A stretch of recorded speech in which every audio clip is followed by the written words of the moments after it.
Hello and welcome to Series 7, Episode 49 of the Scarf Bergara War, the show for county fans by county fans. I'm Nick Lee, just one half of 2/3 of the team that's bringing you tonight's show. Well, what can you say after a week like that, apart from County are back, baby? In it, if it feels like they've got some of that swagger back, it certainly makes you feel like shushing some Bolton fans and doing a knee slide. So with me tonight, it's a keen swagger merchant, Russ Johnson. Russ, turn my swag on. And if you don't know what that means, ask your kids, like I had to. But I haven't got any kids, so I had to just stand outside asking the kids what swagger is. That's how I got into this mess, Your Honour. Bet that was awkward. We'll talk about another kids thing as well. Ratio, if you've ever heard of that. We'll cover that later. We're going to talk about all things Bolton on Sunday just gone. We're going to talk about the Bromley match coming up on Telebox, and then obviously Bolton, the replay on the Telebox. We'll do a bit about the ladies, so we'll have our ladies section, and we'll do a bit on the academy as well. We've got that coming tonight, which is all good stuff. But we're joined by none other than Geordie Hatter. Jonathan, welcome, mate. Good evening, gentlemen, and it's great to be on the show again. As I was just saying in the green room back there, it's I'm buzzing today. I'm buzzing to be a county fan, as I think we all are. I got me ticket today for Bolton, and so just we're going to be talking about it, I guess, right? But quite a turnaround since my first time that I came on in terms of the mood among the county support. I think put it that way. Good stuff, yeah. Lots to talk about. Lots of good stuff to talk about, which I'm really looking forward to. Before we do run the titles, though, please do comment, get involved. We've got some comments in already. All the usual suspects are listening. So John Billsbury and Dowden, PJRC, Joe Inglesford. Cheers for your regular listening and watching. It really is appreciated. If you haven't already, please do subscribe, like, and share to the Scarf Bergara War. There. Very shit. This is what I was saying about the swagger, mate. Oh, I'm loving it. it. After keen viewers might notice I put a different album behind me every week, and I've gone for Be Here Now, the ultimate swagger album this week. It's just cocaine-fueled lads. Yeah! That sounds like the concourse behind the game on Sunday afternoon. Certain parts of it that I was kind of skirting me around the edges of, you know what I mean? Yeah. Right. Let's get into it. This is the Scarf Bergara War, a Stockport County fan-created podcast, blog, YouTube live show and website. Find us at thescarfbergarawar.co.uk. For county fans, by county fans. And there we go. I reckon that looks really professional. Just thanks to Come on. Chilson's. Pete, that's it. Thanks to Pete for doing that for us. He's done some more as well. You'll see him later. It's because I've been online so much, and he's called Chilson's. Well, I know why it is, mate. You've been on telly, and it's gone to your head. I think what can I say? We can't move on without pointing out that Mr. International Stream here been everywhere, haven't you? Yeah, but a globetrotter. Yeah, virtually. I know. We'll I'm sure we'll cover that. But what I will say is, I was getting messages out at the match from family in America going, you've been on telly. It's like, fucking what? Crime Watch again, is it? So, I mean, there's no other place to start, is there? Bolton on Sunday. We had James Jervis here on the pod last week. He was sort of cautiously optimistic, it has to be said. He said 3-1. I think you, Nick, said it would be a home win as well. Sam did. I don't think I actually said a score. I think I fucking shit out of it. I think I did. But yeah, I tell you, well, let's one by one. Let's start. I mean, how did you get there? Where was you sat? What did you think of it? These are all good questions. I got there in the car with young Geordie Hatter, Frankie. He was playing football in the morning, so I picked him up by Heaton Mersey Bowl wearing his strip, and drove him to Bolton Wanderers ground. and he got changed when he got there inside the car in a residential side street. That was our story of getting there, and well, like really early because I insisted on leaving like as soon as his match finished, and so I had a bit of time to wander around and discovered the delights of Tesco's Horwich, which I understand is where Peter Kay shops. So that was our our build up to the game. Yeah.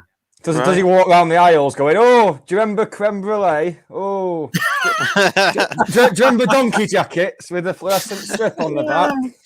Yeah, all of that. So it was, and I don't know, arriving there. It's a proper ground, isn't it? I'd been there before and everything, the odd time, but I'd forgotten how I know it's one of these modern stadiums, but it's not a flat pack, is it? It's an impressive ground, and when you come in and the steepness of it, I think it's steeper than most grounds, almost like maybe European grounds more, and you're like really kind of vertiginously looking down, and I think that actually added to the atmosphere in the away end as well. Once we got going.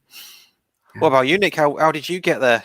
Yeah, I was in the car. It's weird. It's my mate Matt's dad, Alan, but Alan's closer to I'm closer to Alan's age than I am to Matt, so it's weird saying my mate's dad. He's probably watching now as well, which it's going to make it even weirder on Saturday now, isn't it?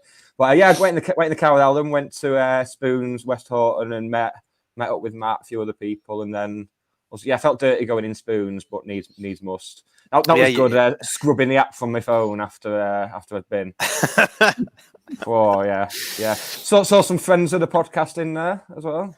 Oh, nice. Yeah, did they not send you a picture of me, I believe? One of them did, yeah. Left bollock. You saw left bollock, didn't you?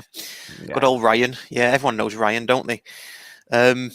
I drove up for the match with my lad, and my lad, I've got to say, I'm probably sure we'll talk about legacy. Let's talk about it now. What this match has done, really, in wider terms, and we can get into the whole nuts and crannies of the actual match. But drove up with my lad, and bearing in mind he's been to Harrogate away, he's been to Curzon Ashton away, obviously loads of Edgeley Park matches and a few other aways that I can't remember now.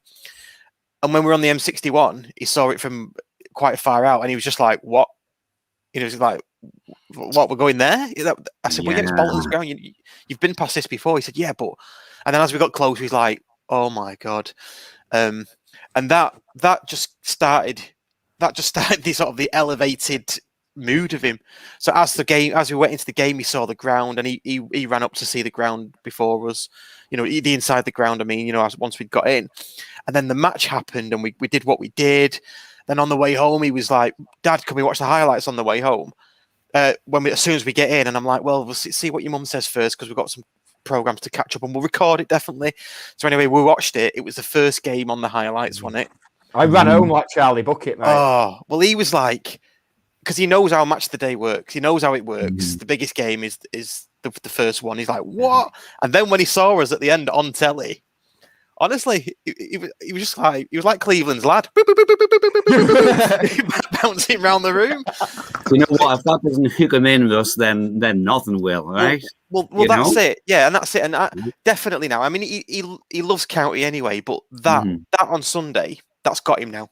Yeah. Do you know what? It makes me think that, because like you say, he's been to, you mentioned Curzon, he's been to Harrogate. Maybe he's not been to like a big stadium, like, and I suppose it makes me think of, what was it that my first experience of football, in my case, as people know, I grew up watching Newcastle, so I was taken by my dad to watch Newcastle United. So my first experience of going to a football match was that whole big stadium thing. Yeah. But I suppose your son's had that in his third or fourth game. It's going to be a revelation for him and really hook him in, isn't it? Yeah. I mean, he's been to quite a lot of away grounds. I mean, he went to Notts County recently, so it's a fairly big ground, but not on the scale of Bolton. And I remember my first, I'd been to Chester and Wigan and Rotherham before we got Everton. Right. When we got Everton in 95. I did the same. I was 13, 14, walked up the steps, and I was just like, is it the Gladys Street end or whatever the big stand is where the dugout sits? It's like, what the? You're like that? What? Aren't you? So I just started to think, there was 5,000 of us, 5,110 or whatever. How many kids were in there that are now hooked, that are the future of county? You can't put a price on that. It's unbelievable. Not just kids, but how many full families did you see there? There's so many people where saw like 3 or 4 generations of one family there. Yeah. Just buzzing. Absolutely amazing. It was just something else, wasn't it? I left a little present as well. I thought you were going to say you left the shit on the concourse or something. No, I left them a little present because I saw a few friends of the podcast over the County Culture who had bought some stickers off before the match. One of them was Viva Scott Quigley. So as soon as he scored, that was straight on the on the barriers at the front. So everyone that sits there now is going to see Viva Scott Quigley. I think I've seen a picture of that on Twitter, haven't I? I took a picture. Yeah. Absolutely. Well, what a moment that was. It was just So I don't want to talk about downsides. But the goals were in the other end. If there'd have been a goal in our end, that's it. Yeah. But I said last week that I just wanted a moment, either for us to go a goal up or to get an equaliser when we're still in the game. Yeah. So for that, to have that was just, it was getting to the point last night where I thought I might not be able to record this episode tonight because I lost my voice, just absolutely gone. I don't think I've screamed and flailed about so much since I lost my virginity, to be honest. I love it. The first goal, I went crazy like everybody else when the first goal, and I was grabbing this guy next to us and everything else. To be honest with you, the second one, I don't know whether it was a combination between just the sheer shock of that was scored again, when it was seemed like we're going to game might have got away from where.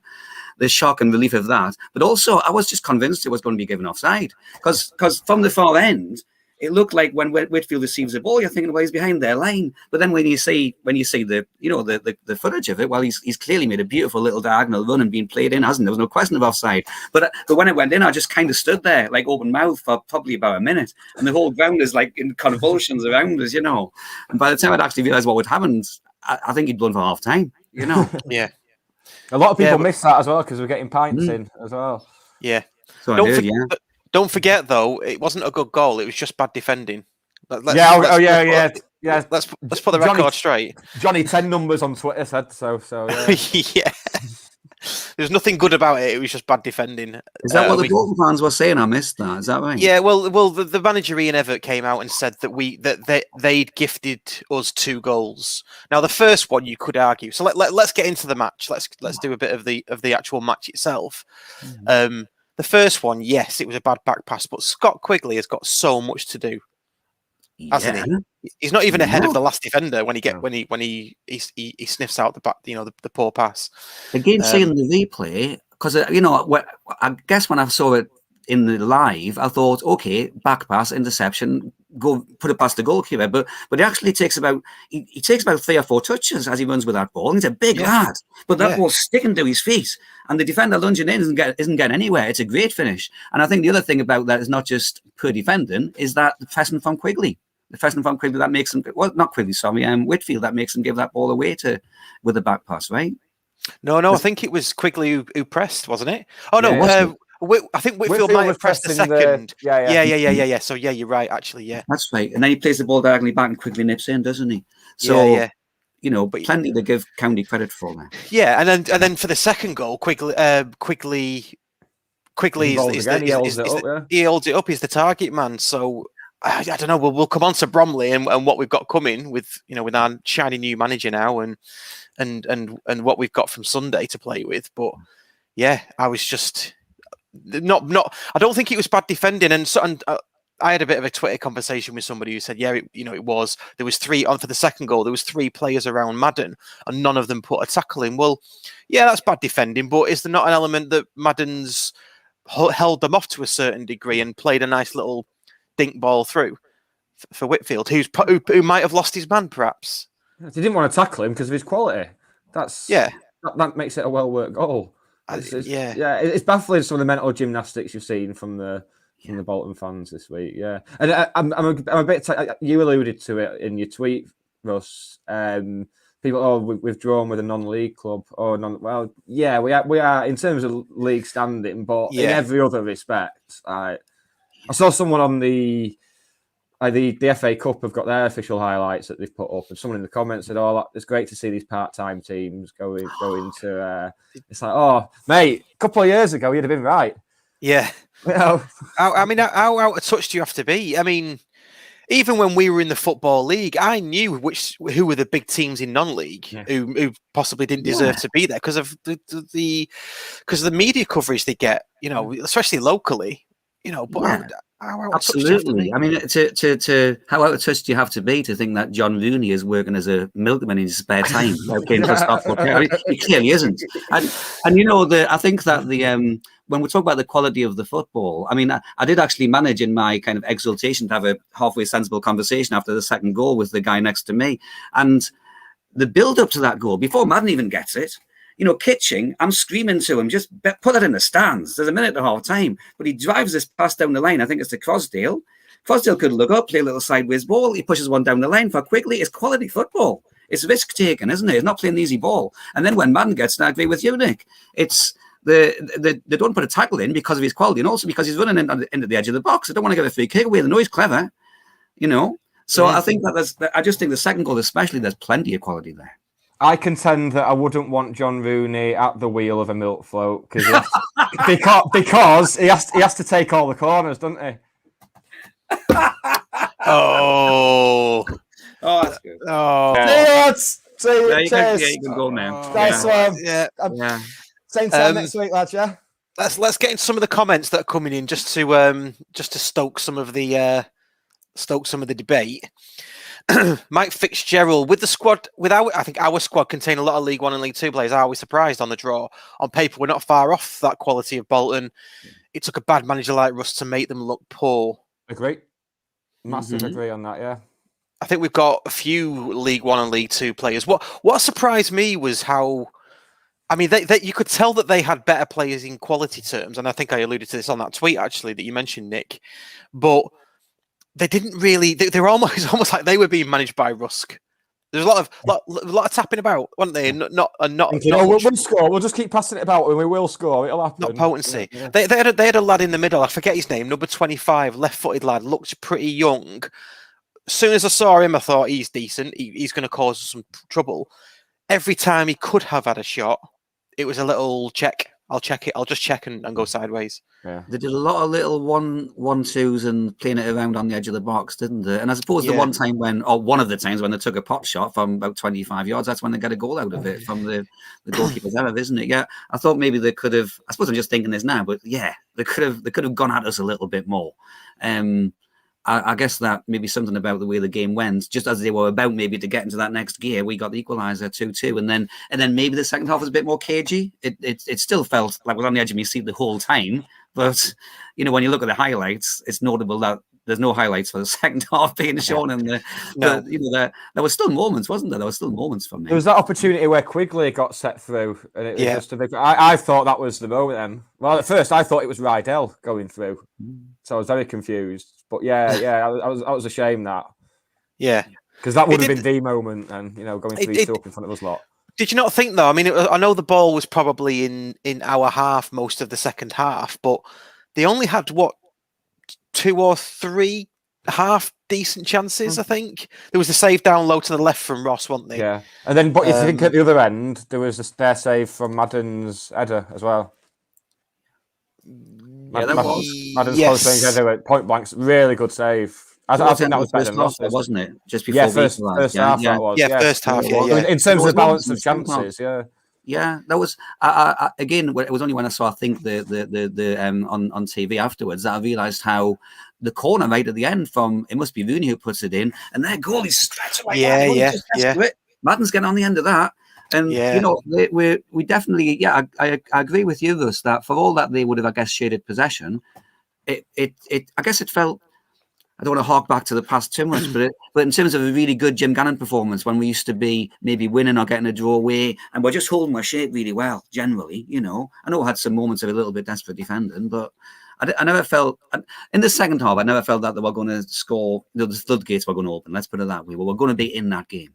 Yeah, and I always felt that we had a chance. I was obviously talking to my lad, and do you remember a few weeks ago, he said he predicted against Dagenham, I think, that it was going to go south. Don't know how he did it. He said, I don't like the way we're playing. It's going to go south. But on Sunday, we were agreeing that we're still in this. We will get another chance in this game at 2-2. We will get another chance. Fell to Quigley, obviously, heavy touch, and then the keeper's parry. If the keeper doesn't get a touch on that, Madden's got a free header, hasn't he? Oh, the one from the corner, yeah. Yeah, from the second half. It's one of those where he's actually heading it. He ends up heading the air because the ball kind of doesn't come in. But that's how close it is. And I guess that all of that comes from, hasn't come by chance, right? Because we clearly weren't doing that under the previous management. It's come from being on the front foot. And when Challoner talks in his interview, just briefly, when he talks about in the interview afterwards, the first thing he says is, I'm not going to take any credit for that because I've only been here for 2 minutes. Then the second thing he says is, I wanted the defenders to be more brave on the ball, and I want us to be on the front foot. Well, they've clearly done those two things straight away. So that's not bad for the first 48 hours of management, right? That's why I'm so excited, I think, because we were organised, we had a plan. Every player, even the subs, when the subs came on, they knew what the role was, every single one of them, which to have that after 48, 72 hours, it's just really exciting thinking, well, what can he do with a few weeks behind him? I was every time once they got past 3 substitutions, I was thinking, well, if this was me, I'd be taking the goalkeeper off by mistake by now. I'd have 12 players on the pitch. So I mean, I know he's a competent football manager, but like you say, he's been there 5 minutes and he's already making the collar the right back. What a revelation! What a revelation! I know he's a utility player, but wow. Yeah, well, but he said in his interview, didn't he, that he knows he's played there before. Yeah.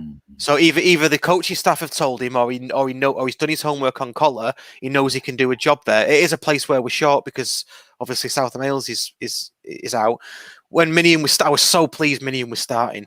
So was my wife as well. I'm sure there's something going on, but she was so pleased. Can you blame her though? I know.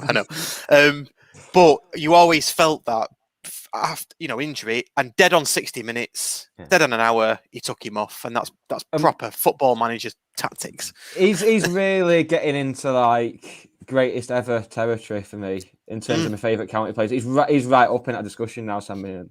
And that's when we're talking about the selection, about us having a team with League 1 and 2 players. That's all well and good, but if you look, Palmer, Crowsdale, Minion, all non-league players, and just absolutely bossed it. Didn't look out of place at all. That's what pleased me the most. Yeah, that's it. So only non-league players in terms of the club that they play for and the league that they play in. I mean, Minion. None of the players looked out of place. I thought against that team. Minion especially, cutting inside, doing what he does. Yeah, really good as well. Because they were great on both flanks, weren't they, Bolton? But down that left flank, their attacking left flank, they were positively scary. I mean, they had 2 or 3 who would be combining, and sometimes Minahan, would be one of, just a couple defending that side. And we know that he's going to work hard, but his discipline and his quality was fantastic as well. And then coming forward, rampaging forward. So I guess that you get better as well as you play. I would have confidence that as we move up through the leagues, that Minahan, Palmer, who's the other one that you mentioned there, Nick? Crowsdale as well. That if you're going to get better as a footballer because you're a good footballer and because you're being pitted against really good footballers every week, I wouldn't have any worries. Let's move quickly on to the fans. And I've got a few things about this. So I saw a few friends of the podcast. I saw obviously Over the County Culture. I saw Penno Draws as well. Shout out to Penno Draws.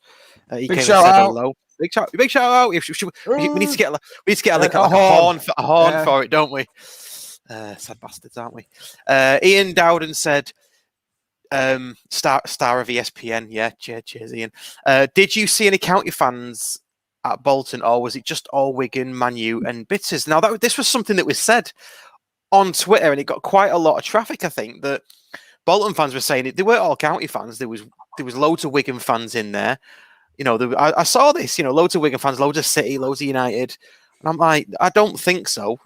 There's probably the odd 1 or 2, maybe from different clubs, but definitely, you're not telling me there wasn't 5,000 county fans there. There's no way there were 6,000 Bolton fans either. I'm not having that. Well, this is true. Yeah. I'm not having that in a million years. No, I'm not having that either. There were a couple of people that were there that are quite famous as well. There was Danny Miller, wasn't he? He was in the ground. and we will get Danny Miller on at some point if people know who Danny. Do you know who Danny Miller is, John? Do you know? I don't. He's an actor who's currently in Emmerdale. Oh, there you go. He's from Stockport, supports Liverpool, but he's been coming to County season He's ticket got the holder. bug, hasn't he? He's got the bug.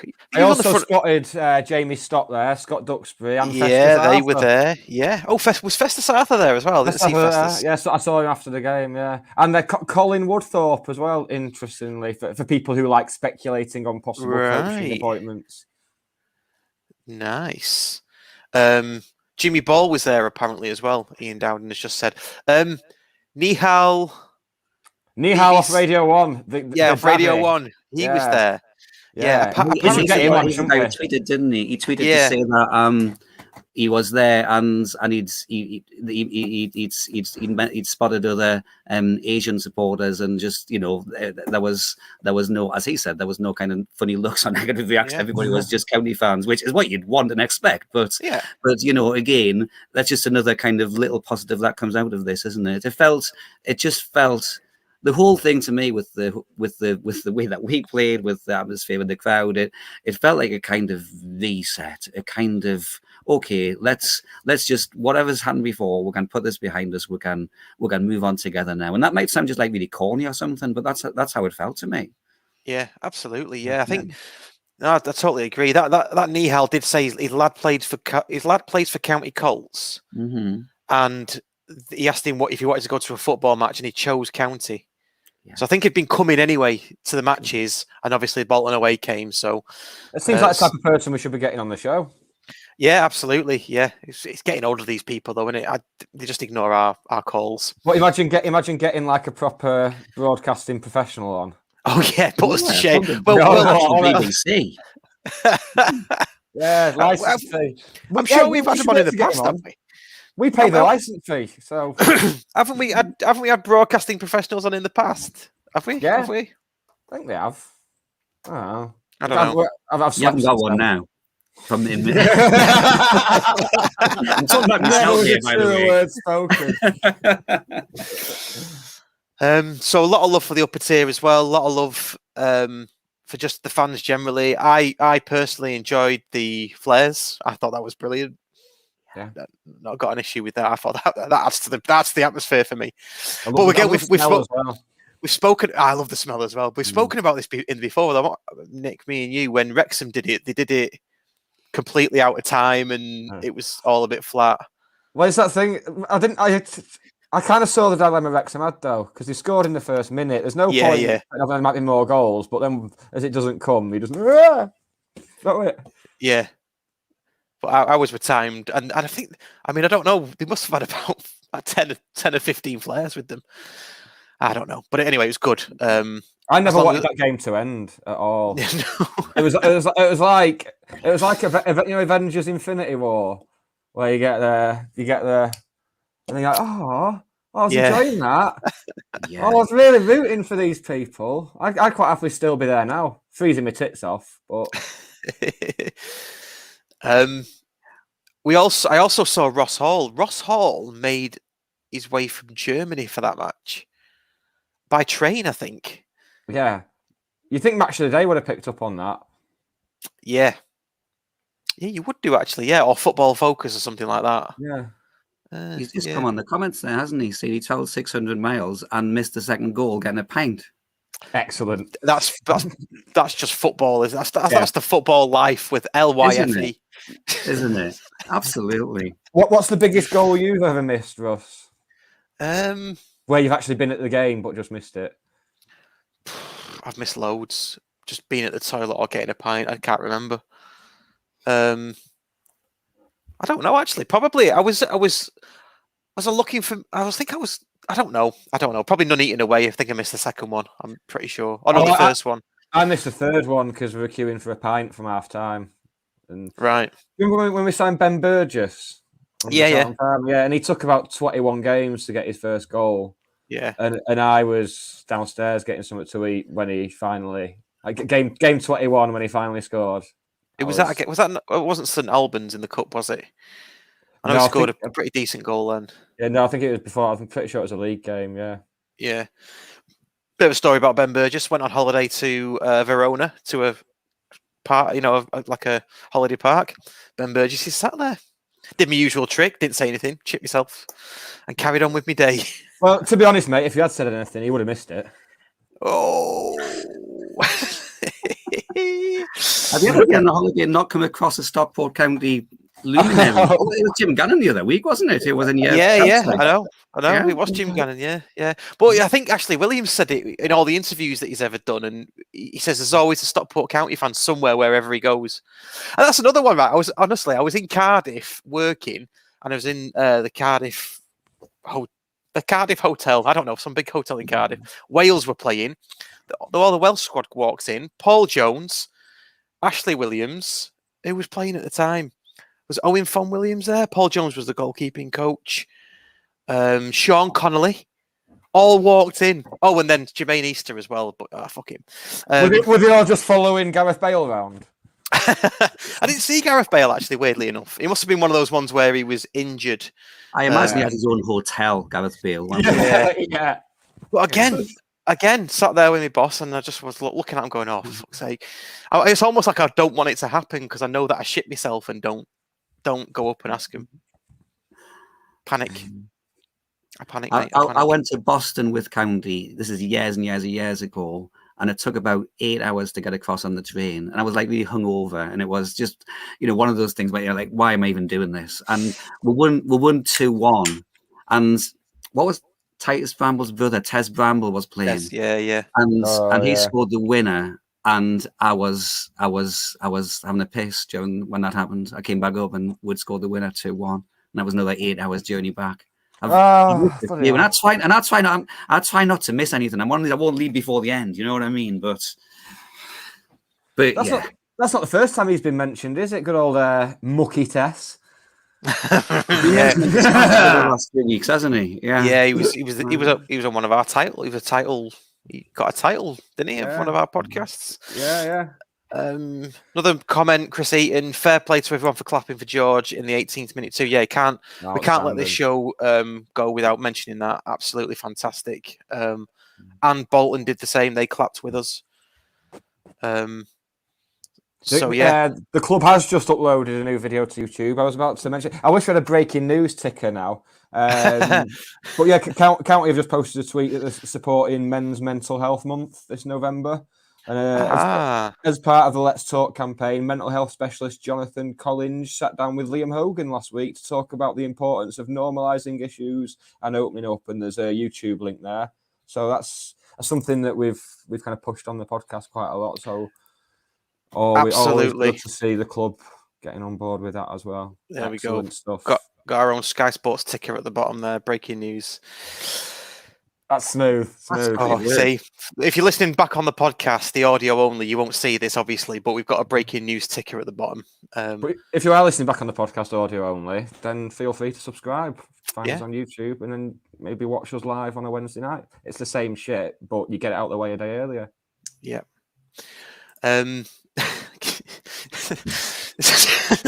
It's the same shit, but you get it out of the way. People don't have to listen to this, I wondered how long it'd take you. Yeah. Well, they do, because if you want county content for county fans by county fans, then you kind of have to. There's not options. We've got the monopoly, haven't we? Well, no, because we've got there's a new lad, isn't there, Sid, who's doing Hatters TV now. He's doing this vlog now, and it's a good segue into my next sort of point that I wanted to raise, actually. So we talk about fans coming to the ground. There was a fan in the county end who was not a county fan. He was there purely to do a vlog. He's a Bradford City fan. He had to travel to Edgeley Park to pick up his ticket and then travel to the match, obviously separately. And he's one of these that's got loads of subscribers, did a vlog about the match, very obviously positive about us and enjoyed the game and such things. I just wondered, what's your take on this? I mean, I know it's a new thing for I won't say for kids, but for the younger generation, maybe of doing these sort of vlog types. Oh, we've lost John. I've come back. Oh, okay. The cat came in and opened the door. He really hates vloggers. Yeah. So I just wanted to get your opinion on this. I mean, I quite like it. It's good content to watch, 10, 15 minutes, not snippets. what's your thoughts on vloggers? I Thogden did one as well, I think. Yeah, well, there's the one that's been doing the rounds of the guy sat in the Bolton end, but right near the county fans. Have you seen that? Is that not the Thogden one? Is that him? Yeah. Well, Yeah, I've seen a few of his others where he's done England games with his dad. Is that him? Yeah, that's him. Yeah, he's all right. Him. Like, I don't mind that kind of level of them where they're just saying it as they see it. Yes, and just they almost letting you take in the atmosphere rather than just like the likes of Goldbridge. To name one, just manufacturing outrage for the sake of it. Yeah. I think I agree with that. Yeah, I think you're right. They're not sensationalizing anything, are they? No, it's just the experience of being at the game. Right. But having said that, the idea of millions of people seeing the emotions I go through at a match and the way I behave, no, you're right. And it's been there for posterity, Nick. Right? Yeah. No. I was. See, I know Russ has said this, so he can set off a kind of discussion about like, maybe we'll give it a go and see. What happens. No, Nick, do not get me wrong. This is not my bag at all. I cannot stand in front of a camera and do that. I can't filming myself at a match. I couldn't do it. I'm there to watch the match. I don't even film footage. I take the odd picture. That is it. Same. But I wouldn't mind going on Gogglebox though. I'd love to be on Gogglebox. It's funny that, isn't it? I'd quite happily sit there on telly watching something I don't care about and chatting shit, but watching count, no. Yeah, because you just want to be watching county, don't you? You want to just be in the moment of it, I guess. Yeah. I think when they're done well, I think those things are because that guy Thogden. I mean, it's. I thought it was just really good, and I said something on Yellowboard last night. I said that it makes me realize when you see a really good one like that, how I suppose just kind of just kind of stilted and samey and a little bit kind of stuck in its ways. So much of like standard mainstream TV football coverage is, you have to have the three guys in suits, at half time. There are other ways of covering a football match. You can have a little clip of the away end going crazy and then cut to somebody in the crowd or whatever.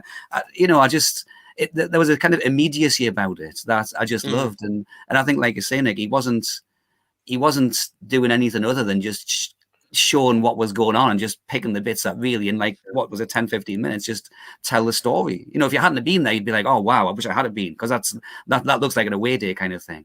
And the whole thing of him like having the countdown of when it was he last saw a goal, I felt that. I completely related to that. Yeah. I mean, it's good. It's good in many ways, isn't it? Because I think he's got something like 800,000 followers. Yeah. And so it's good exposure, isn't it? Yeah, I said to young Geordie Hatter before, because I thought I just discovered this this person. I said, there's this guy. Have you seen his video? And Frank's like, yeah, you're talking about Thogden. And I've said, yeah, that's him, yeah. And he said, do you know how many subscribers he's got? And I went, what? 300? He said 750,000. I was like, oh, right, okay. So At that point, you're basically like the living embodiment. You know that meme of Steve Buscemi, and he's got like a skateboard and a hoodie on. He's like, oh, how do you do, fellow kids? That's basically what you were at that point. That is very much. I never fail to astonish Frankie with my abject knowledge of popular culture. I guess the other positive about it is you hear things in the other end that you wouldn't normally. So there was a lad who'd done one who was in line with the goal in the goal where the goals were scored, and we got the voices of the people around him. So I think Dave Espley and Dave Long picked up on these two. So when Quigley lost the ball, when Quigley intercepted the ball, you heard their fans in that stand go, "Oh," like that, which you can't hear from the other end. Obviously, we've heard it ourselves loads of times in our end. And then there was the other one where they went 2-1 up, and someone went, "Yeah, you're not fucking laughing now, are you?" And pointing towards the away end. Did you see the other vlog about the guy with the guy? It's like it looked like a Peter Kay character. See, this is the other end of it. We've talked about the well-produced one that's got loads of followers and he's decent, but it's basically like just some guy sat in his coat in his living room because he's probably too tight to put the eating on. Sat in his Bolton Wanderers coat, just whinging about how he didn't go to the game. The dodgy stream he was watching cut out after 10 minutes, and Bolton's Twitter wasn't doing updates quick enough for him. And then he's whinging about him drawing with a non-league team. It's like, but you didn't see the game. No, I can't be doing with them. Thogden to a certain degree, yeah, but he's not just Bolton, is he? I know he's a Bolton fan. The two lads that I saw, SHD, who was in our end, and then the one in their end, I thought were really well produced. It's like when we beat Rochdale. Did you see the one? Did you see the one when we beat Rochdale about the lad having a rant to his when he got back home? Yeah, he just kept on repeating himself. We shouldn't have got beat by Stockport. Come on, lads. You know what, lads? Come on, lads. We shouldn't have got beat by Stockport. That's why we don't do a phone in. That's why we don't do anything straight after games. So we're going to have a bit of a competition. So Ross Hall travelled 600 miles for a big game. Matt Bryan, who was a regular interactor with the podcast, he travelled from South Florida for a Weymouth game. Can anybody top that? Has anybody travelled further for a shittier game, basically? Is there a shittier game than Weymouth? I've been at games and travelled further away in my head to get away from the game. I've done that. Do I get any points for that? Yeah, maybe. Yeah, so obviously, I think, is there anything else about the Bolton game? What about some of the songs that we sung? There weren't any new ones, was there? No, but someone did mention it. Someone's come. I think it's Silomas, actually. There's a song from Ollie Crankshaw to the tune of Rock the Casbah, which I'm fully on board with. Yeah, I would get on board with that. Yeah. It's one of those. I've seen it written down, and I'm thinking, I would like to hear that because it's gonna work that for sure. I like that a lot. The more football chants that are done to the tune of 70s and 80s punk and new wave hits, the better. That one just fits though, doesn't it? That just rock the Crankshaw. Oh yeah, I love that. Ollie Crankshaw. Yeah, and he's the sort of player who needs a song, isn't he? Because I'm liking him. I like the way that he'll beat his fullback and then wait for him to get up and then try and beat him again. The sort of thing I used to do with 5-a-side. The fact that he'll do that as a professional footballer and presumably gave the wrath of his manager afterwards. You know what I mean? He must have been told to stop doing that, but I don't suppose he can help himself, right? There was a moment in the second half where he does it, and it's like, put the cross in. Because I think we've got about 3 lined up on the 6-yard box. And he's like, I'll do him again. And I kind of forgive him for getting tackled as well, because I just like that kind of throwback wing play. It's a bit of a throwback, isn't it? Yeah. Yeah, he is. Yeah, he's like a traditional get to the byline winger, isn't he? Yeah. There's a moment I think it's the first talk where he just gets it, and it's almost like actually if wingers do that, because fullbacks are at a disadvantage. They've not got the ball. He just kind of gets it. He goes like that.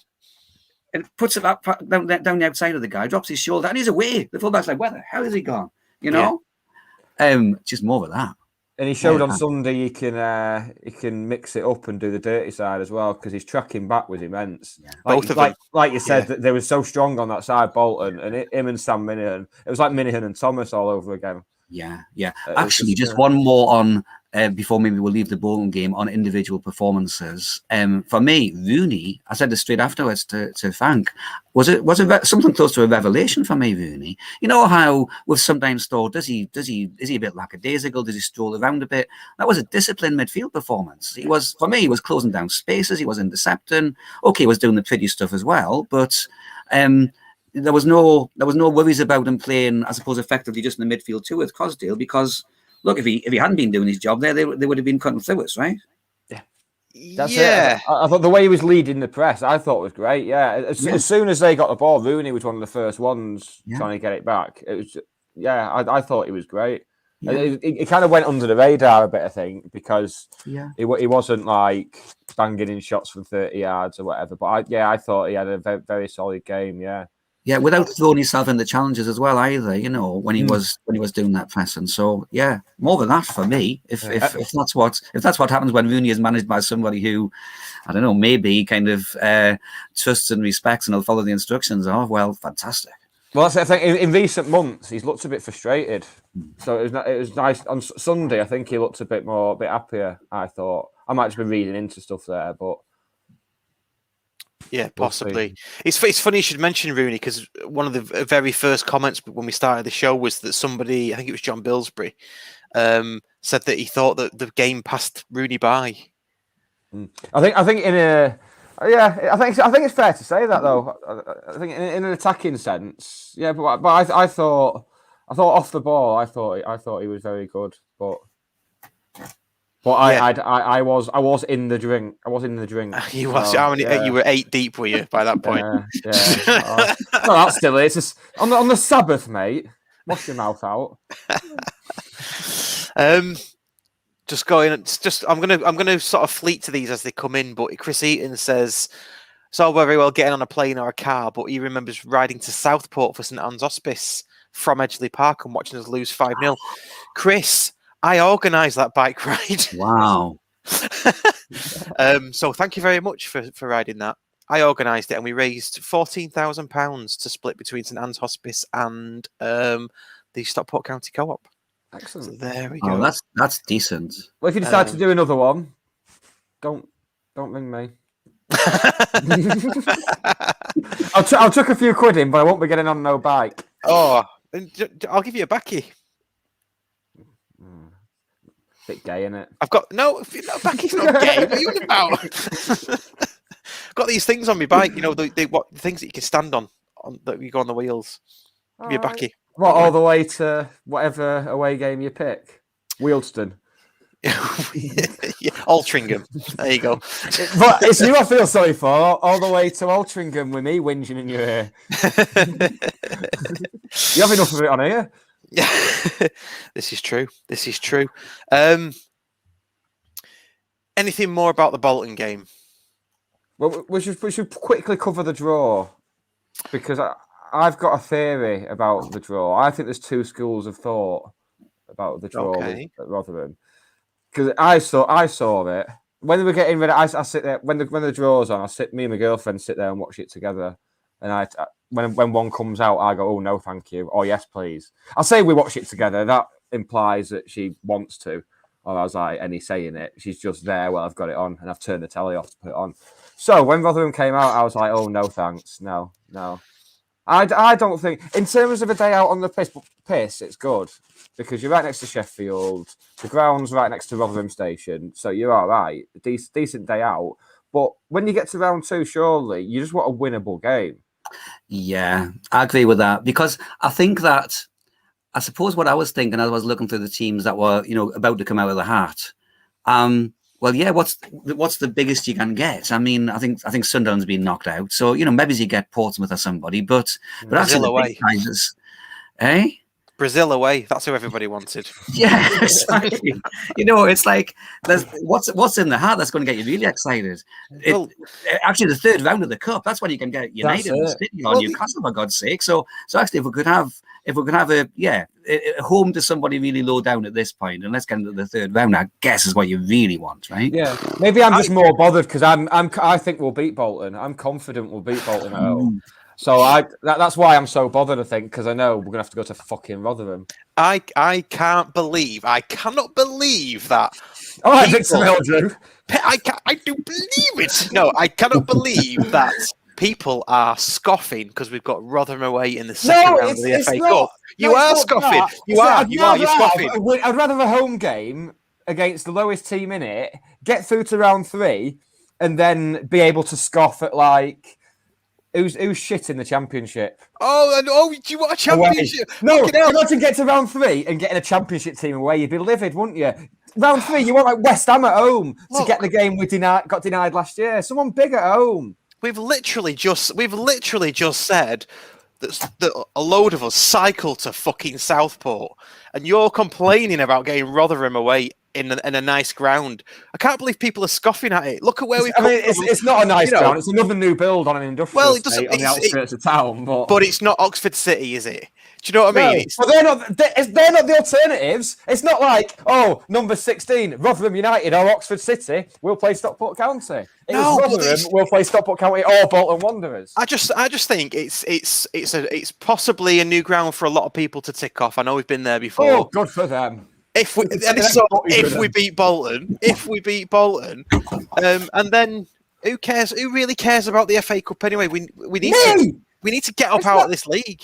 But you're buzzing over us being on BBC Two next week. We could be on BBC again in round 3 at home to like one of the big boys. And you can all them United fans you take the piss out of on Facebook because I've seen your jokes. I say I'm not on Facebook, but I go on and I look at your profile. I see your comments to United fans, pal. So wouldn't you love that? United at home, and we fucking do them. We beat United at home. Just imagine what you could tell your mates. No. But, I imagine we lose to Rotherham, and then Rotherham get Man United at home. Would you not be a bit miffed? Would you not be like, well, that could have been us? Yeah, but we no, I don't know. I'm not. Yeah, maybe. I don't know. Yeah, he's climbed down, ladies and gents. You saw that there. He's bloody yellow. Shit out. See what I've got to put up with, John. Have you seen this? Bloody hell. Yeah. I just don't get why you're so negative, Russ.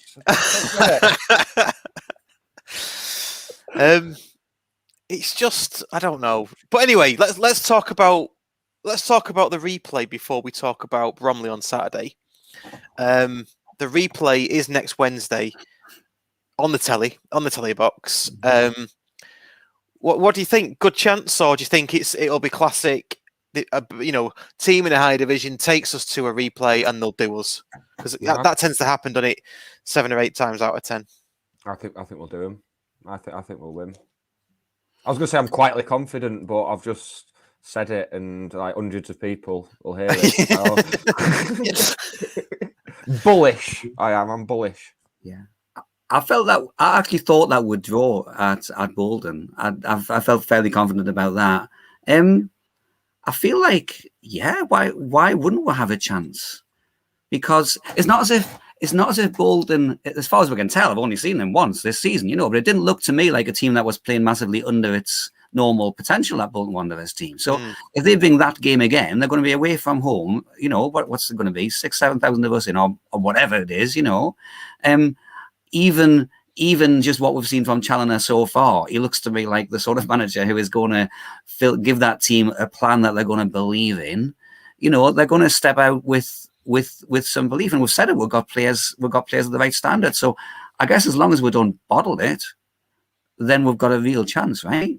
It just feels like there's a little bit of momentum. I'm not saying, look, we're definitely not going to, crumble and get beat 4-1, because I suppose they are just really good footballers. And that was the other thing that I thought occasionally just watching the game on Sunday. I was thinking, I really want us to get to the league, but God, we're going to play like really people who are good at football every week. It's I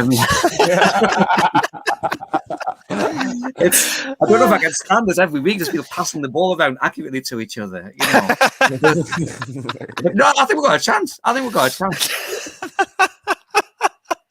Yeah, can we go back to playing, Bradford Park Avenue? And, so I think the best way to describe our performance on Sunday, then, and it might well be the episode title, is I've got unsettlingly competent. Yeah. Would that be a fair assessment? Yeah. Yes, I think so. Yeah. Like when you've been used, I for one have not been this excited about County for 9 months. Yeah. So buzzing.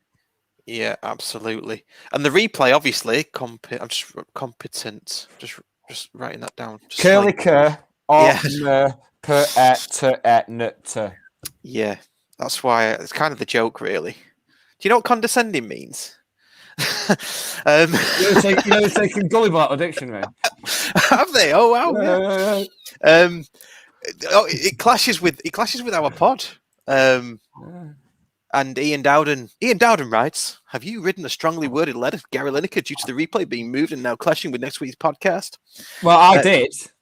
And you did. Gary Lineker referred me to Alex Scott, which is where the trail went cold, because as per the court order, I'm not allowed to contact him anymore. So it is Alex Scott, isn't it? And it's Ashley Williams and I stopped at Alex Scott. That was all I was interested in. Ashley Williams and someone who's going to patronise us. Was it someone ex-Bolton? It's not Kevin Davies, is it? I can't remember. I saw it, but I think maybe like Nick, after I saw Alex Scott, I didn't notice the other names very well. I know it's Ashley Williams. Alex Scott in an SK postcode. Oh God! Do you reckon she'll let me take her to Mustaph's? You could ask. This sounds like I'm being like you are horrible and vulgar, but I genuinely love it. It's a personality thing. Yeah. The looks are just a bonus. She's lovely. She's a lovely, lovely person, and she's bloody good to look at as well. And she's good at talking about football. Dion Dublin. Cheers, Phil Panton. Yeah, Dion Dublin. Dublin. Sell your house. Dion's in town. Yeah, absolutely. Get him to come to the County Arms. Look, that'd be like a proper appraisal for him, wouldn't it? He'd probably start looking at my toilet, wouldn't he, and say, "You need to move that into somewhere else." and it doesn't have stairs all the way up to the bedrooms. So he'd have nothing to say. No, he wouldn't. Every week. Yeah, I tell you what. Just on the replay, we talked about Sarcevic, didn't we, with Sam Byrne last week, and.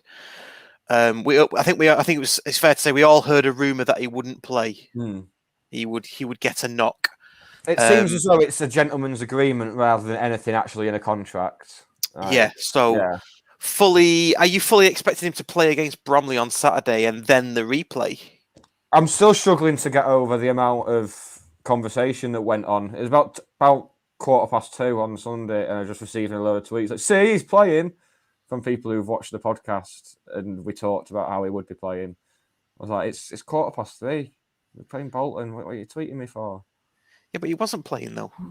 No, but we were.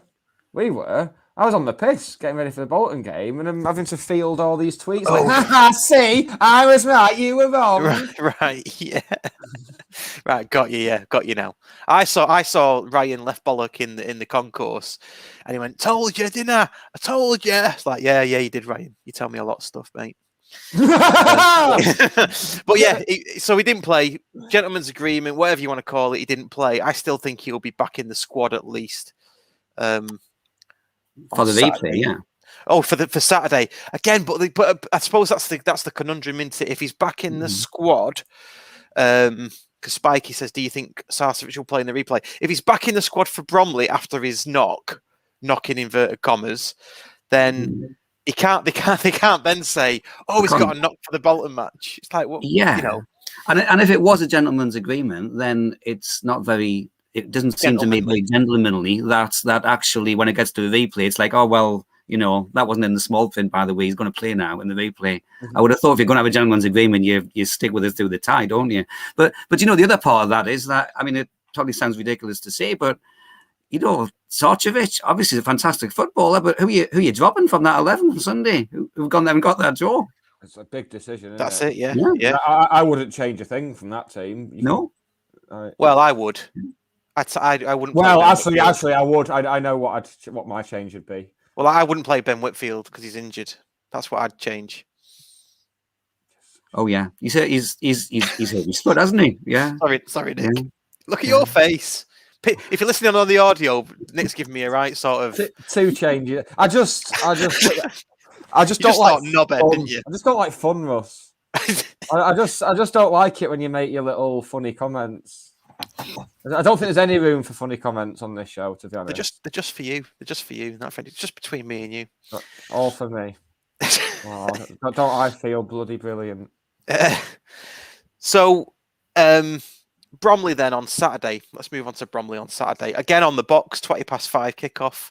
Starting to feel like a bloody United and City fan with all these changes to when we play.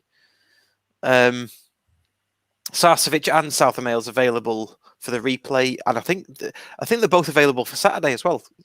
South of Wales has served his 3-match ban. I would let's think now. It was the Barnet game, wasn't it? So we've played Dover, we've played Bolton.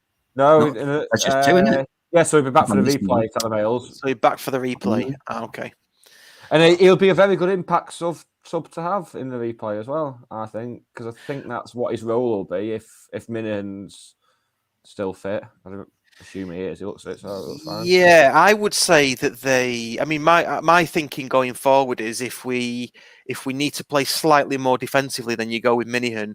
If you're going to go out and tear a team's ass, tear them a new one, then you play South of Wales. And then they can both one can do an hour, then the other one comes on. One could do 70 minutes, the other one comes on and interchange them like that. That's how I would do it. I mean, I'm not a manager, obviously, but maybe you should be, mate. Have you got the new Football Manager yet? I thought you'd be all over that. No, because I've hardly played the old one. I need to. No. I'm not even a full season through the old one. For county. I thought you'd be 3 years into a save with Newcastle, which is what literally everyone is doing this year. Yeah. 200 million transfer budget at the start. Everyone's playing as Newcastle. That's why I don't say these things. It would just take over my life. So I better not go there. They're just the county of the Premier League anyway, really, aren't they? So, Bromley on Saturday. Not as easy as probably it would seem from the outside. Bromley themselves are in third. Well, they won't become fourth. Fourth, sorry. They won't become Saturday night. No. Because we're going to beat them live on the television. Oh, right. Yeah, well, they might not be anyway before the game because the game's at 3:00. So exactly, I was just going to say that. Yeah. This is why you're not on BBC, Russ. I know exactly why I'm not on BBC. The Savile thing. So we're 10th, they're 4th. Same games. They're 7 points in front of us. Oh no, same games.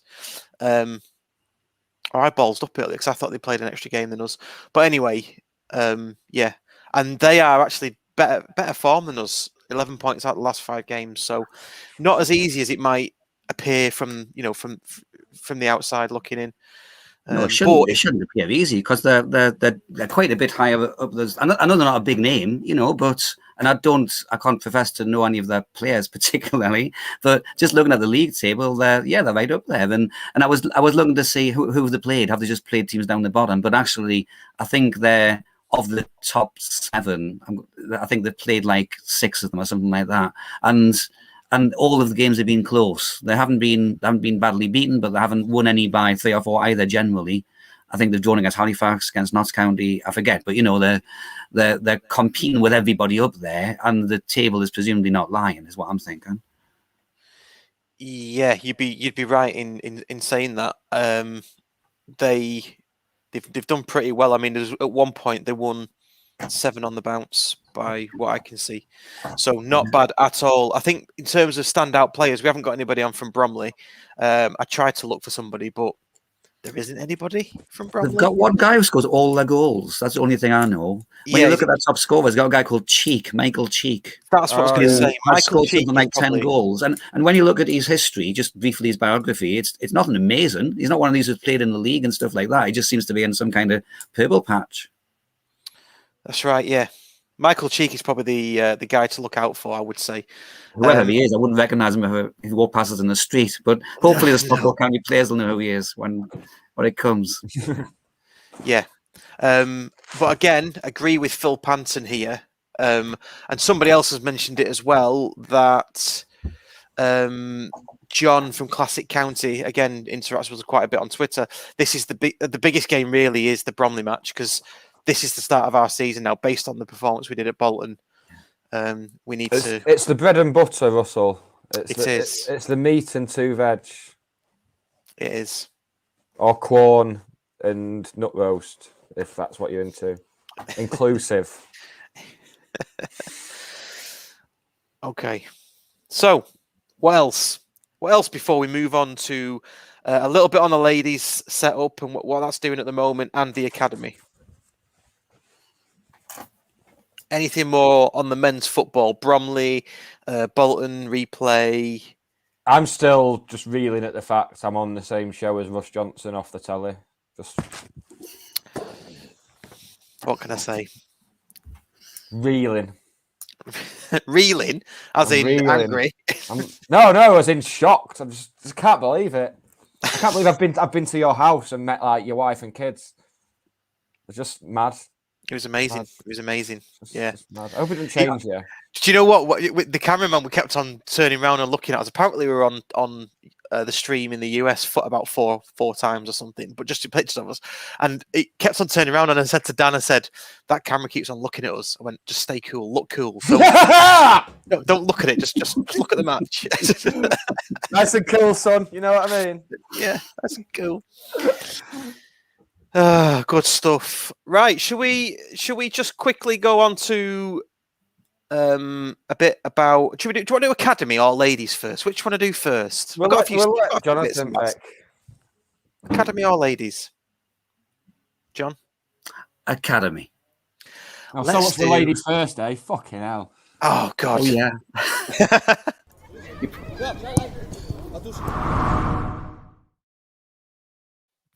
Academy corner. Hey, Yeah. see that? Go feminism. Loving our new transitions by the lad who does it with us. Thingy. Oh, fucking Pete, innit? Yeah, Pete, that's it. It's like, he probably won't be watching anyway. No. So what for the Academy corner, what we're going to do, we are going to get Mark Brockbank on at some point. He's not just an Academy person. His son plays in the Academy, so he'll be able to tell us a few more details about how it's set up and stuff. And hopefully we'll try and get somebody on from the Academy as well, as we will with the ladies. So from what I can gather, there's two teams in the Academy. There's the first years and there's the second years, both under 19s, I believe. So if we start with the second years, and there's a reason for that, they play in the Under 19 Alliance North League. They're currently 8th out of 12 on 2 points. So they're near the bottom, really, really struggling. But got a very good win today at Notts County. Well, that's better than the first team can do. So yeah, home to Notts County. So that's a good result. So they're doing pretty well. And if you go on Twitter and follow the Academy, they're tweeting all the time. They're live tweeting from the games as well. And I think you can go down and watch them. And I saw a picture of Dave Conlon there, at the game. I think he was there today. So yeah. So, and I think, was that the cup? I'm thinking that was the FA Youth Cup, because haven't they got Northampton in the next round? No, South Shields with the game that was on while we did the podcast last week. That's right. Yes. Okay. So we'll come. That's the first years, isn't it? So the second years beat Notts County in the league. They're 8th out of 12. They're on 2 points, but they got a good win. That's the second years. I don't know which team Mark Brockbank's lad plays for, by the way, but I'm sure we'll find that out. The first years themselves, they're doing pretty well. They are 3rd out of 13 in the under-19s H division. Wrexham are top of the league with a goal difference of plus 25, and obviously County are 3rd. We went to Wrexham today and won 3-2. I've got you knobhead. Hey, that Deadpool and the other one. Yeah. So that's a really good result. Didn't see anything tweeted about that. I had to get that information pretty late. But yeah, I think the firsts were the ones that, and correct me if I'm wrong, anyone messaging, the first were the ones that beat South Shields to set up the second round tie against Northampton away at, I think it's being played at Sixfields, It is, yeah. But it's on the 17th at 7 o'clock, so it clashes. We've triple booked here. We've got a podcast to sort out. We've got the FA Youth Cup against Northampton away, and we've got Bolton replay at home. And I've got Alex Scott to watch. And you've got Alex Scott to watch. Yeah, jam packed. Can I just say I'm pleased that the kids beat South Shields away, because South Shields is basically a kind of non-league bankrolled Sunderland, I believe. Yes. So, are they? It's definitely Sunderland. Yeah. North Shields is north of the town, and that's black and white. South Shields is south of the town, and that's red and white. That's how it works. That's how it works with the Shields. So it's always blues.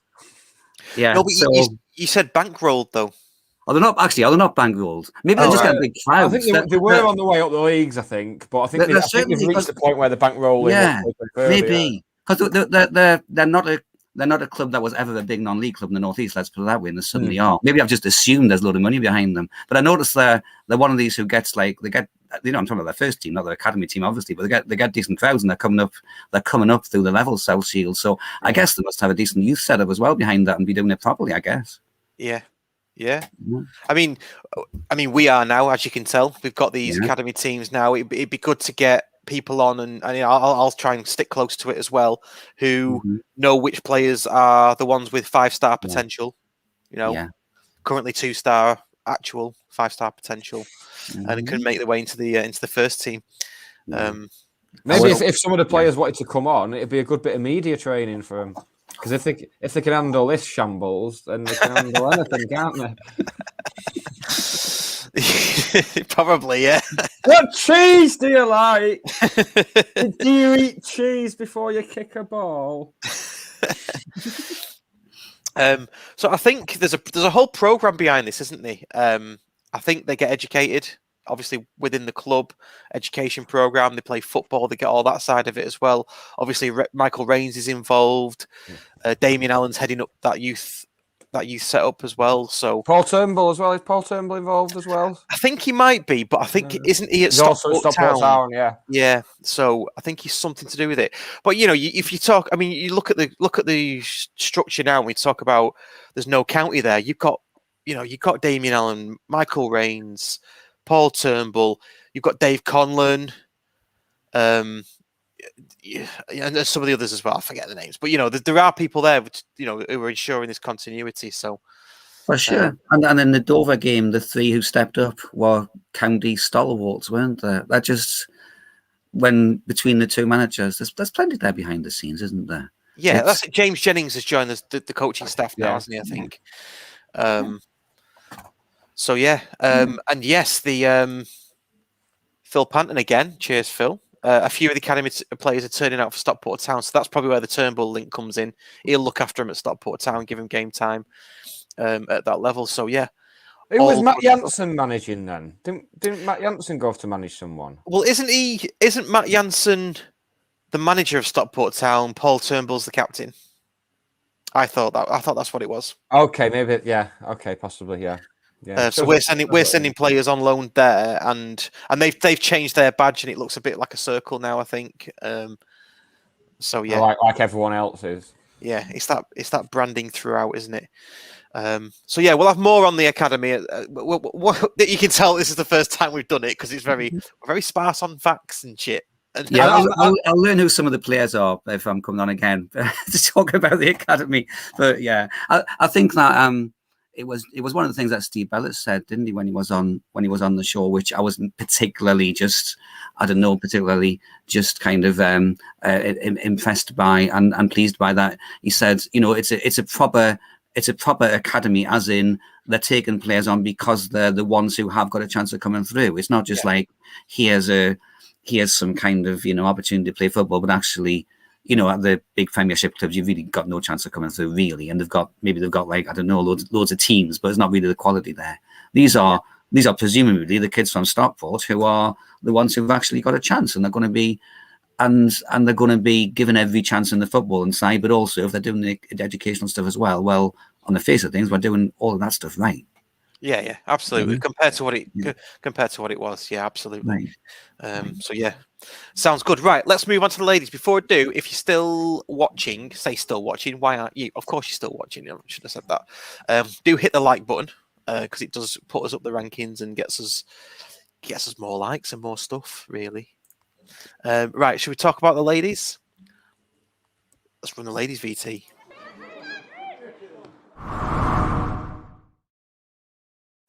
Oh, and you called it a VT. Yeah, you're cool.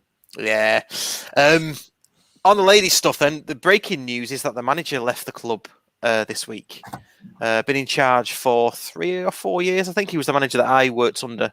Anything the men can do, the ladies can do better. I don't. Equality. So they're looking for a new manager now. It's been an average, I'd say, start to the season, and in the ladies, I mean, we play in the 4th tier for those that don't know. So you've got the Super League, you've got the Championship, then it starts to go sort of like national in segments, but in the 4th tier, it's the National North almost, and yeah. It's kind of topsy-turvy. So from one season to the next, players move around that much because some get paid, some don't. That you find that a team that maybe finished top one season aren't doing so well the next, which for county, as far as I know, don't play the players. So keeping the players and getting the best of the bunch that don't get paid is difficult. It's a really, really tough job. So, so currently 7th. Interestingly, Barnsley, who won the league when it got curtailed when I was there, and now second bottom. So you can see the disparity there and how players change about. But yeah, currently 7th. Beat FC United in the cup, then went to play Leeds United away in the second round and unfortunately got beat. And then the next home match is on the 28th of November, and county season tickets get free entry to those matches. And it's at Stockport Sports Village as well. So there's coffee, you can sit in the stand, good surface, and it's a good standard of football. So get yourselves down there. That was another piece of information we got from the Steve Bellis episode, wasn't it? That they're looking at possibly putting in a ladies' game on at some point at Edgeley Park, possibly when there's a men's game on as well. Oh, like kind of before the county game, so the you can see both kind of thing. Yeah.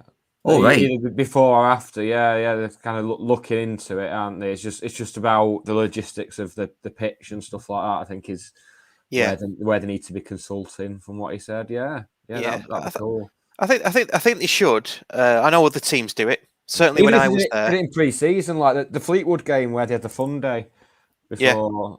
Yeah. If they kind of extended that would be really good. If they kind of tied that in with the kit launch and stuff, you could. Yeah, just thinking out loud. You know, if you ever want any of my ideas, County, you can have them for free. Give me a ring. I'm doing now. So that's the ladies. One player to look out for if you do go down is Jess Battle, ex-FC United striker. Very, very good on the ball. Good little striker, sort of like a fox in the box type striker. So, yeah. Get yourselves down there for the ladies' games. That's all I've got. Hopefully, we will get somebody on. I was speaking to the welfare officer, who I know very well, and he said that we'd try and get sort of the chairman on maybe to give us some more insight and do a bit more plugging for that. So yeah, just trying to be all inclusive here on the podcast. Yeah. We'll do. We'll cover everything that we can about county.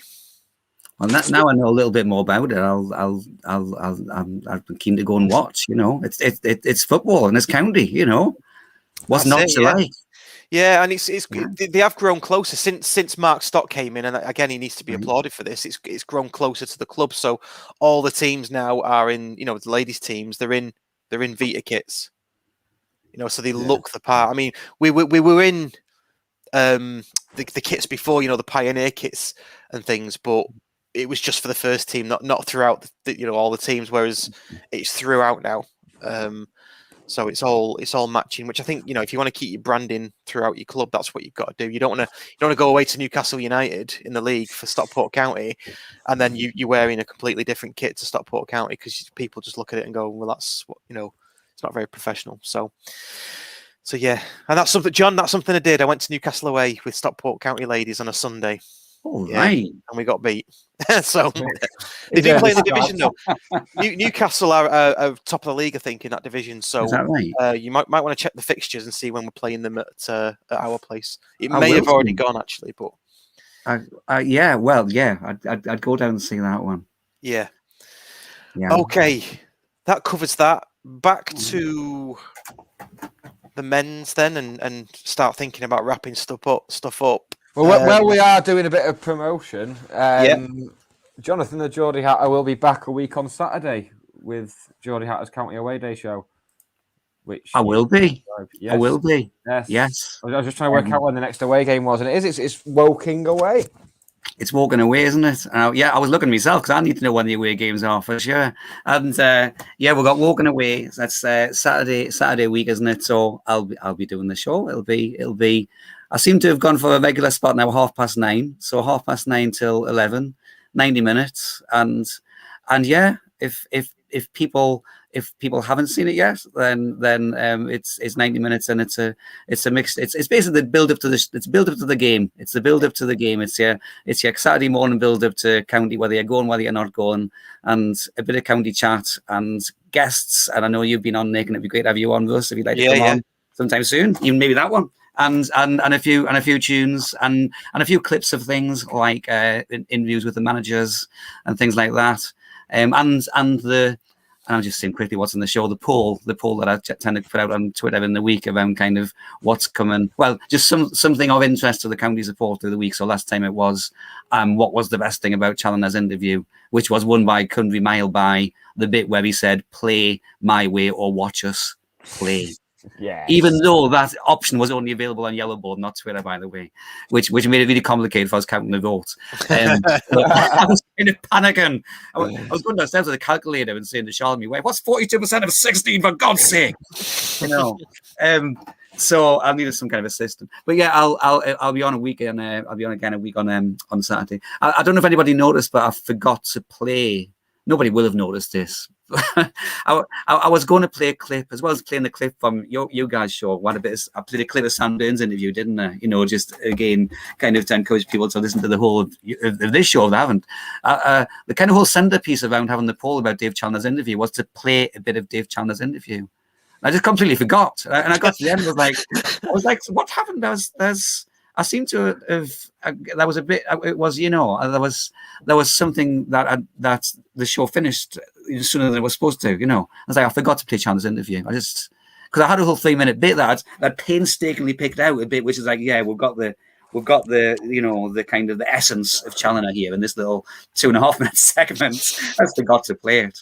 Fortunately, I remember to play your clip, the bit of you asking Sam Byrne about Dave Challoner and him talking about him. So So I'll need to do a little bit better with that kind of stuff, basically. I do that all the time on here, though. Like I've still got a note in my pad here from somewhere. Like if I think of something I want to say, and then there's not a chance, I'll just write it down until there's a gap where I can get it in. And I've got a note in my pad that says recycling shirts. No idea. No idea what that actually is about. You remember like 2:00 this morning, you'll wake up with a whole anecdote freshly formed about recycled shirts. Well, I doubt it, Jonathan, because the note's been there for about 6 weeks. Oh, okay. Yeah. That's the main worry. But I'm keeping it there as a reminder, as a grim reminder of what could have been. Yeah, what could be. It'll come to you in a flash. Yeah. Just a reminder for people. It's on. If you're watching, it's on the ticker at the bottom now. So that the web address for John's the Geordie Hatter Away Day show. For those that are listening on the podcast, it is in the episode now. Well, it's in the episode description, Russ. It'll be in the episode description. But if you're listening and you don't want to go there, it's mixler.com/the-Geordie-Hatter.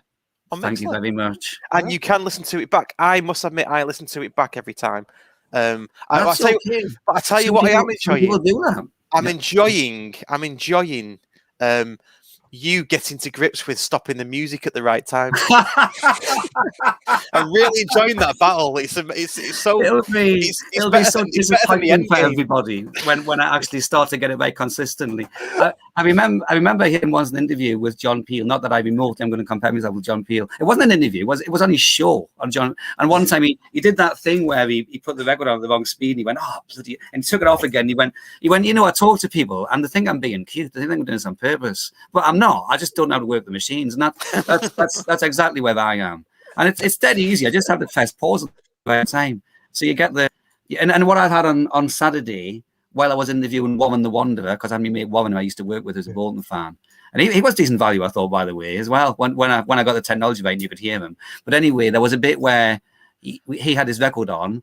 Because people again, if people haven't heard, any guest gets to choose their Edgeley Roundabout Island disc.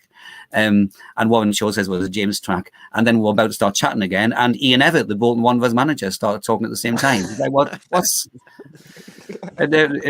he? I was talking to my sister afterwards. She said, who was that guy who was talking about Warren? I was like, oh, it's Ian Everett, the Bolton Wanderers manager. So I will get at some point, I'll get the technology right. Everybody, perhaps, yeah, perhaps. that's the caveat. That's what's called a caveat. I like it. Okay, let's wrap it up. Notices, admin. If you haven't already, I know loads of people have. Just get the FanHub app. Consume our content on the FanHub app. This will be available as a podcast from tomorrow. Again, it'll be in the app. Please subscribe if you already haven't. We've had an influx of subscribers. We're up to 315 now, which is pretty good. we want to get to, though, Nick, don't we? We want to get to that magic 1,000. Yeah, some of that sweet YouTube cash, some of that dirty fucking money. Yeah. So the reason why I want to get to 1,000 is because then YouTube starts monetizing your videos, and it will pay for this streaming technology that we've got. Yeah. Otherwise, we'll have to ask for donations again. We will. Or might be coming to that time again. Yes, or putting hands in pockets, perhaps. Or both. So, yeah. So that's why we need 1,000, but 315 at the moment. Yeah, if you can tell, there's 9,000 subscribers for county. I'm sure we can tap into loads of those. So, so please do that. I think that's all I've got for admin. We're going to be back next week, probably Thursday night, I would say. Yeah. After the Bolton game. There's no point being on before, is there? We'll just be going over the same stuff we said tonight. Yeah, this is true. With the Bromley match on top. Yeah. But at least next Thursday we can come on and be like, yeah, Peter Kay, your lads took one hell of a beating. Peter Kay, Buzzcocks, whoever else. I don't know. Buzzcocks, Paddy McGuinness, everyone else from Phoenix Knights. Yeah, and I think that's it. I think we're done. So, John Geordie Hatter, thank you so much for coming on. Thank you. You guys know I'll come on anytime. I love coming on here. So any time at all. It's great to talk county on a Wednesday night. Oh, well, that's it. That's why we do it. That's why we got to great lengths to do it. Yeah, no, it's been a pleasure. Just to say, actually, while I think about it, we have got guests lined up as well, so we will get those on. Obviously, Bellis has agreed to come back on. Steve Bellis has agreed to come back on. Sam Byrne has said he'll come back on, and we've got some others that we're just in discussion with as well. So all good stuff. But yeah, Geordie Hatter, you are now a regular, so we'll be getting you back on. Thank you. And yeah, happy days. Yeah, Nick, anything from you before we go? Just be safe out there. It's dark, and sometimes when it gets a bit cold at night, puddles can ice over. That's sage advice. It's worth bearing in mind, especially if you wear big shoes. Not like, I don't mean like people with a built-up shoe who've got like one leg shorter than the other. I mean like girls in like high heels and stuff. Good sage advice, especially as Christmas party season is upon us. So it shouldn't be, Russ. It's November. Well, I know.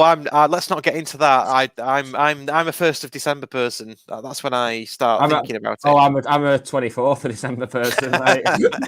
And then everything down. As soon as the last mouthful of turkey's gone on Christmas Day, right, that's it. Get this shit down. Why am I not surprised? I've booked my annual leave now for Christmas at work, and I'm just thinking, well, I'll just wind down now. I've got a few 4-day weeks, you know what I mean? It's like, what can people possibly want between now and December the 24th? Oh, loving that. Right, thank you very much. Yeah. Cheers, John. I've been Russ Johnson. You've been Nick Lee. See you in a bit. Bye. Bye. This is the Scarf Bergara War, a Stockport County fan-created podcast, blog, YouTube live show and website. Find us at thescarfbergarawar.co.uk. For county fans, by county fans.